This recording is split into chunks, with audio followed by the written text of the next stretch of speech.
ಇಂದು ರಾಜ್ಯಾದ್ಯಂತ ಮೊಹರಂ ಹಬ್ಬವನ್ನು ಅನ್ನ ಸಂತರ್ಪಣೆ ಮಾಡುವ ಮೂಲಕ ಸಿಹಿ ತಿನಿಸುಗಳನ್ನು ಹಂಚುವುದರ ಮೂಲಕ ಹಬ್ಬವನ್ನು ಖುಷಿಯಿಂದ ಆಚರಣೆ ಮಾಡಿದರು. ಹಾಗೆಯೇ ಪಟ್ಟಣದ ಬಿಜಿ ಬನ್ಕಾರ ಬಡಾವಣೆಯ ಮುಸ್ಲಿಂ ಬಾಂಧವರು ಮೊಹರಂ ಹಬ್ಬವನ್ನು ಹಾಲು ಸಿಹಿ ಕೊಡುವ ಮೂಲಕ ಯಾವುದೇ ಭೇದ ಭಾವವನ್ನು ಮಾಡದೆ ಶಾಂತಿಯುತವಾಗಿ ಆಚರಣೆ ಮಾಡಿದರು. ಇದೇ ಸಂದರ್ಭದಲ್ಲಿ ಕಾರ್ಯಕರ್ತರಾದಂತಹ ಸುಭಾನುಲ್ಲಾ ಕಲೇಕಾರ್, ನಸರುಲ್ಲಾ ಕಲೇಕಾರ್, ಜಾಹಿರುದ್ದೀನ್ ಸವನೂರ್, ಅಫ್ಜುಲ್ ಖಾಜಾರ್, ಮಲ್ಲಿಕ್, ರೆಹನ್ ಇನ್ನಿತರ ಸದಸ್ಯರು ಉಪಸ್ಥಿತರಿದ್ದರು.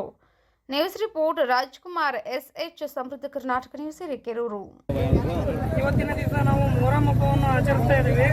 ಎಲ್ಲ ಹಿಂದೂ ಮತ್ತು ಮುಸ್ಲಿಂ ಬಾಂಧವರು ಸೇರಿ ಯಾವುದೇ ತರಹದ ಜಾತಿ ಭೇದ ಭಾವ ಇಲ್ಲದೆ ಇವತ್ತಿನ ದಿನ ಮೊಹರಂ ಹಬ್ಬವನ್ನು ಸಿಹಿ ಹಂಚುವ ಮುಖಾಂತರ ಹಾಗೂ ಅನ್ನ ಸಂತರ್ಪಣಾ ಕಾರ್ಯಕ್ರಮವನ್ನು ಮಾಡುವ ಮುಖಾಂತರ ನಾವು ಇವತ್ತಿನ ವಿಶೇಷವಾದ ದಿನವನ್ನು ಆಚರಿಸ್ತಾ ಇದ್ದೀವಿ.